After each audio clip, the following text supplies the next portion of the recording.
Companies operating in today's global economy really need to get an understanding of the international geopolitical risk landscape. At Infortal Worldwide, we work with our clients on solving risk before it starts.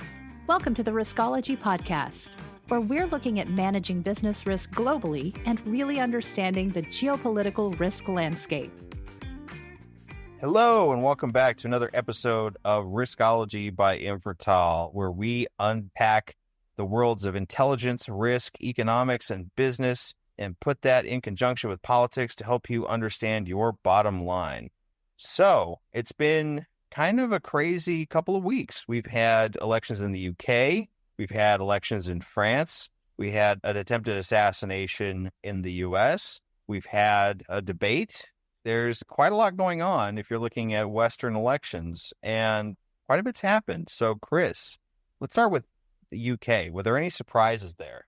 Well, I think the big surprise was really the fact that Rishi Sunak called for a snap election when he did.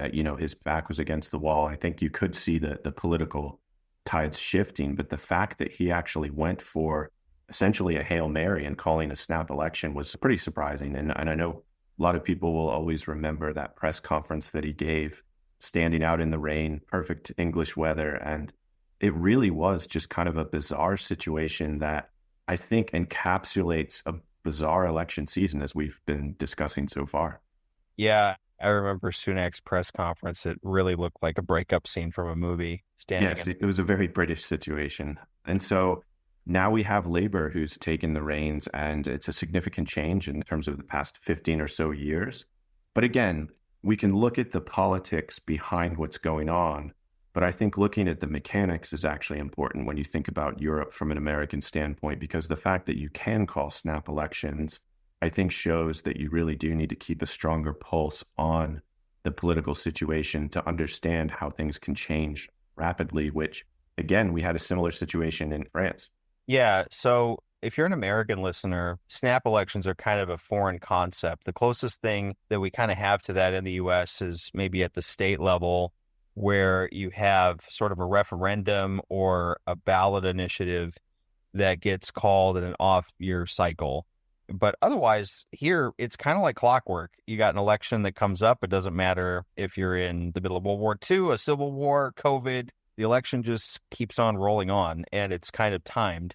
Every 2 years, you got an election nationally. But in Europe, that's different. You do have elections that are timed, both pretty much any democratic system.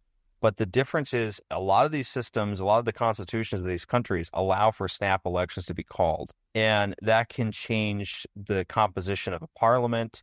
If you're dealing with a situation where you have a parliament and a presidency that's very strong, like in France, it can create divided government. In this case of France, you've never had this situation before. Before we jump across the British Channel, from kind of a standpoint of policy, it's going to be interesting to watch what happens in the UK, whether or not sort of the new Labour Party government, which now has the largest margin, I think, ever in its history, if how close to sort of a Blairite 2.0 this follows or not. Yeah, it will be interesting to see once the policy machine starts working to see exactly how far they plan to push the needle. And recently, having gone through Brexit, there's a little bit of a divide between the UK and the EU, but certainly with the way the political tides are shifting back and forth in Europe, I think the way that the UK sets policy, and depending on the success or lack thereof, it could have some pretty significant impacts across the continent.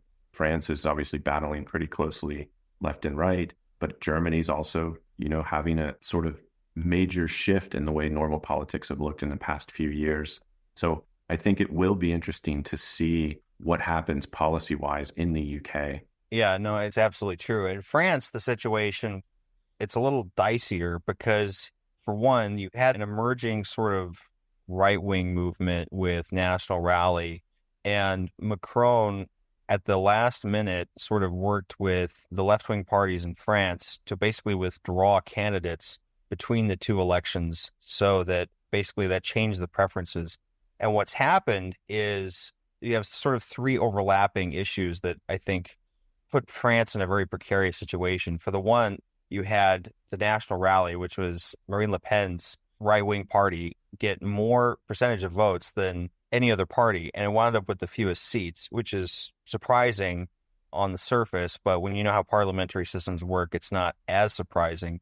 But what's more interesting now is that you have sort of three blocks in France where the left-wing party did surprisingly well. And because Macron coalitioned with them electorally, this is going to pose some really interesting policy questions, not only for France, but for Europe itself. And from a political risk standpoint, I think what this means is that companies need to make sure that they're incorporating this type of analysis into their strategic outlook, but also examining their near-term and sort of longer-term plans to make sure that significant changes policy-wise won't derail those plans. It's extremely important at the moment. And I think because you've got these shifting tides and the volatility with politics, we're starting to see that reflected in the markets. And there's a lot more volatility tied to what's happening in the different political scenarios. And unfortunately, as we've discussed in some of the past podcasts, some of the US adversaries are also able to exploit these political ties in terms of pushing different narratives that would support, for instance, one side of the conflict in the Ukraine versus another. And so that volatility, both politically and the impact onto the markets, it's really important to make sure that you have an apparatus or a way of analyzing what's happening for your company to make sure that your strategic policies are sound. Yeah, and one element of that, too, is kind of an aside. This is not just knowing what risks are emerging, but knowing how to get out of the way very quickly if you need to. So it's kind of not just knowing that there's a hurricane coming and then sitting there. It's what do you do if the hurricane is coming? Do you evacuate? Do you get out of the way? Do you move your company to a different jurisdiction? Do you look for new suppliers? Do you just simply beef up your legal team or maybe spend more money with industry groups to lobby? Depending on the risk that's emerging, it's going to look very different. And that's sort of the other aspect of this, is not just knowing all the bad things that can happen to you. It's knowing how to react to them and having those strategies in place so that when there is a snap election, you're not caught completely off guard looking on how to try to move your base of operations or reincorporate or find new market access elsewhere. Yeah, I think that's exactly right. You know, if you've got a game plan on the shelf that you can quickly pull out, that gives you a leg up on the competition. And it's not all doom and gloom. It's complicated. It's extra work. It's a burden for companies, but there's also opportunities through policy development that may not exist today. And, you know, it's not just, we are typically focused on this podcast on international events, but it parallels with what's going on here in the US. You know, the policies can shift rapidly and create lots of opportunities for certain segments. Yeah, absolutely. The economic policies, and not just the economic policies, but the impact of these policies and the effect they have on sort of macroeconomic outlooks is critical to keep in mind as well. Like, for example, in France, regardless of whether sort of the national rally or the left-wing side that's working with Macron wins out, you're still looking at massive deficits in France and spending plans with both platforms, which is not going to do anything to reduce the deficit. So how does that affect France's macroeconomic outlook? And more importantly, how does that translate into your bottom line,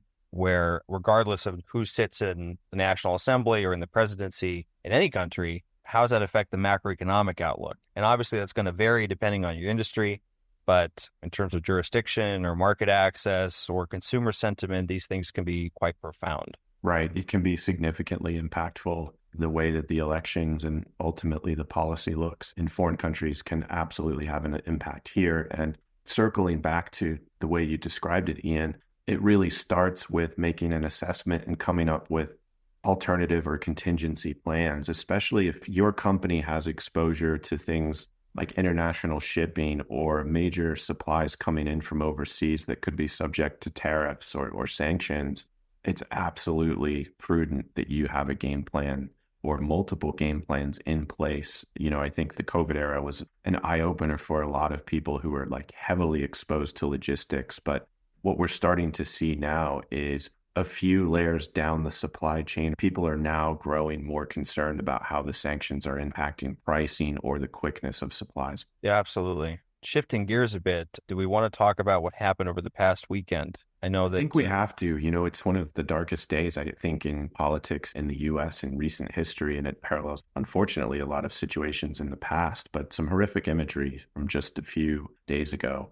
I think it's early to really assess what actually happened. You know, there's a lot of videos popping up online, a lot of conspiracy theories, I think will start to take shape. But I think it'll be really key to see what the administration says actually transpired that day, because it does seem that we could have done better here. Yeah, you have a background with DHS, sort of on the technical side of this. Do you want to comment at all on how this all unfolded from like a executive security protection standpoint? Yeah, it's tough without having all of the facts, of course, but generally speaking, the Secret Service has an extremely solid reputation. You know, they're the best of the best, and they really do cover a lot of different areas that people don't realize. And the dedication that the officers in the service have to commit to keep people safe and really put their own lives on the line is significant, and you cannot understate that.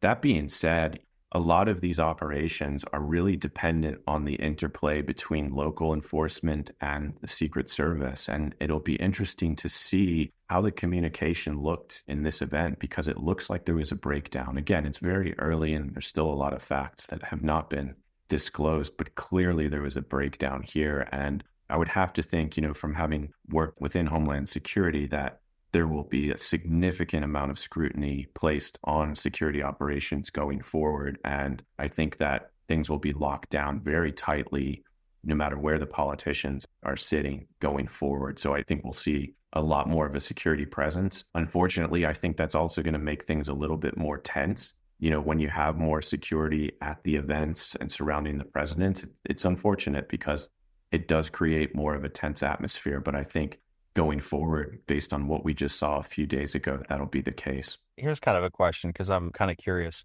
and you might probably have more information about this, but typically, I mean, everybody kind of knows that the Secret Service protects the president. It's been that way since Lincoln. That set the precedent for presidential protection with the Secret Service, actually. You know that there didn't used to even be a fence around the White House? Yeah, right. You could just sort of walk up and knock on the door. Everyone kind of knows that the president gets protection, but how does that vary for a former president or a former dignitary? Like, is there a significant difference in protocol for that from like a security standpoint?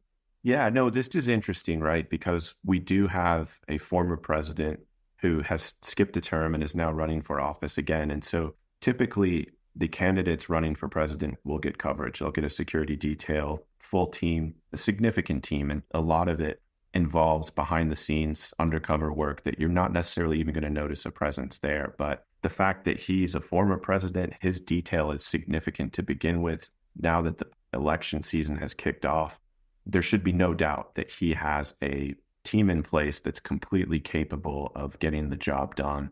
So really, it's going to be a case in this situation of seeing where the breakdown was, because there was a mission failure here. There was a death. Someone died in this situation. And so there's a significant failure.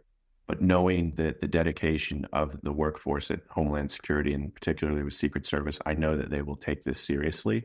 And so again, going forward, I think they're really going to have a handle on the situation.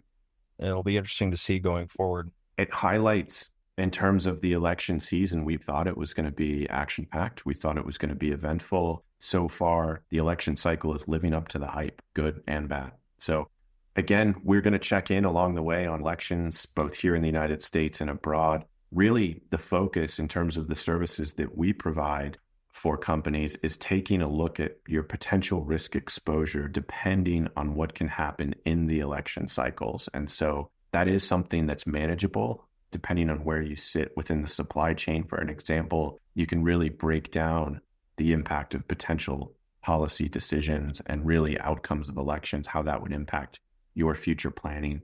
That was great insight, Chris. You know, that things like this is where having had boots on the ground experience in those agencies is really critical to providing insight that most people don't really have looking from the other side of the curtain. That's awesome. So with that, stay tuned for more election-related coverage, both here and elsewhere. Elections are timely this year. You got most of the world's population heading to a poll somewhere this year. So it's something to keep an eye on.